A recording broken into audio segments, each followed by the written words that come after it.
Nnamdi Kanu and Sunday Igboho are representing the youth. Acting Afenifere leader makes this openly. Hello, my wonderful people. Yes, it's happening. Ayo Adebanjo has made it loud and clear that Nnamdi Kanu, Sunday Igboho are speaking for the youth. We all saw what happened at Occupy Lekki. Before you could say Jack Robinson, the government of the day has already come to that place and has, sent people away. So much so that thank God for Mr. Macaroni that was there. Only God know what they would have done to the youth who came out to speak against the reopening of the Lekki toll gate. Even with Mr. Macaroni being youth representative, somebody well known that, and I mean, an internet sensation, somebody who is greatly loved, a comedian well known. Guess what? Even with that, do you know what they were telling Mr. Macaroni? And they know he's the kind of figure he is, that you are lucky it is not in the night. We would have killed you. They said it out. I'm talking about security operative. There is no regard for the rule of law or life. They said it out that they would have, so a very leader is saying these are people representing the youth. Let's get all the details. Nnamdi Kanu, Sunday Igboho are representing the youth. Acting a very leader makes known during the tribune ceremony known in honor of late Odemakin Ayo Adebanji, who is now the new acting national leader of Afenifere, used the opportunity to respond to Garuba Shewu's statement, where he claimed that all those agitating for a breakup are doing so by bullying Buhari into giving them money. Buhari is encouraging sectioning by not speaking out on what should be done with regards to this matter because he has a hidden agenda. Afenifere leader replies Garuba Shehu.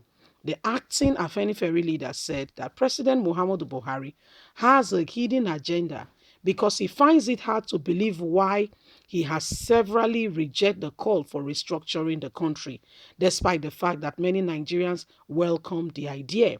If you are a good leader, you will listen to the people, call for a roundtable discussion with relevant stakeholders, and look out for the way forward. On Sunday, Igboho and Nnamdi Kanu, Debanji said that both of them are representing the youth because the suffering of this country is too much for them.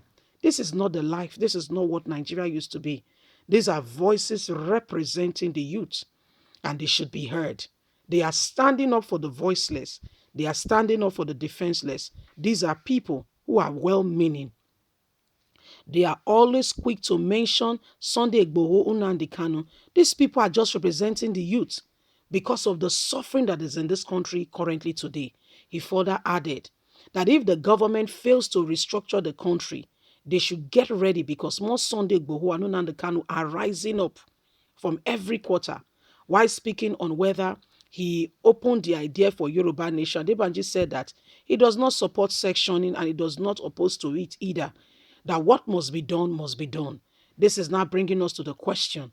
Sunday Igboho Nnamdi Kanu truly fighting for Nigerian youth? The answer is yes.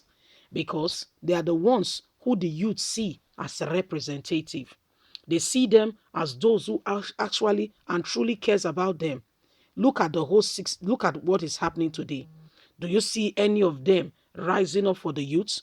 Do you see any of them coming out and saying what the youth have said is right? Do you see any of them rising up for the youth? The answer is no.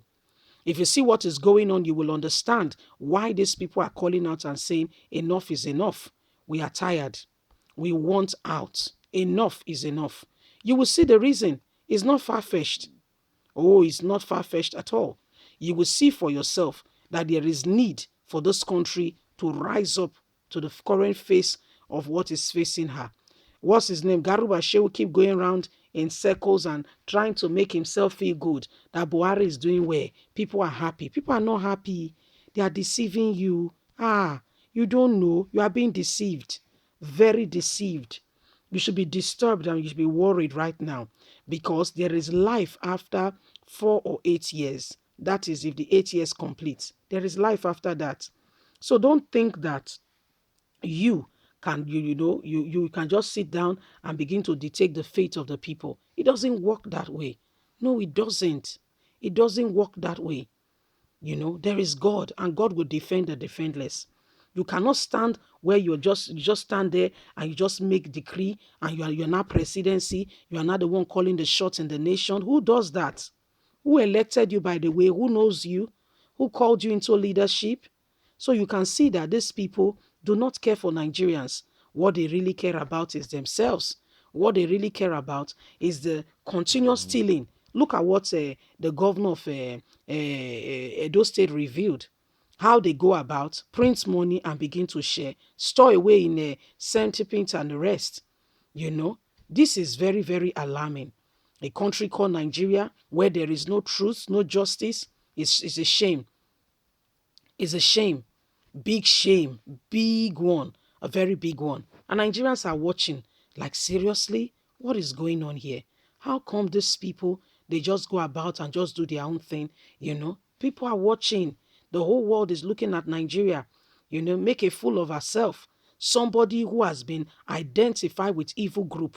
This very person is a person who is leading the country, in terms of having the data of people in his hands, and you think all is well. Excuse me. Excuse me. Excuse me. Excuse me. Excuse me. Something is seriously wrong. Something is seriously wrong. Somebody who does not mean well for the people. Somebody who is against the people. Somebody who does not, all you can see the person talking about is destruction of life and property. And then you stand up to say that these are, he should be pardoned. He has said sorry. That should be enough. Ha. And the funniest thing, Nigerians, we can commit them to the hand of God.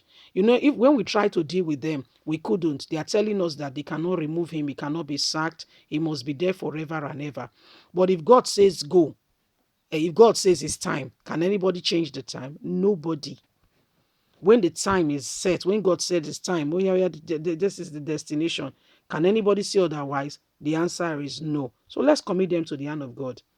Let's leave them in the hand of God. When God wants to deal with them, we begin to see them fall like flies. Because if you don't mean well, for the people you're supposed to be leading, you have become a terror rather than a blessing. You will have to go. There's no two way about it. Okay, it's not a curse or anything. It's just the way it is. Leave us a comment. Don't forget to like or share, subscribe. God bless you. Bye for now.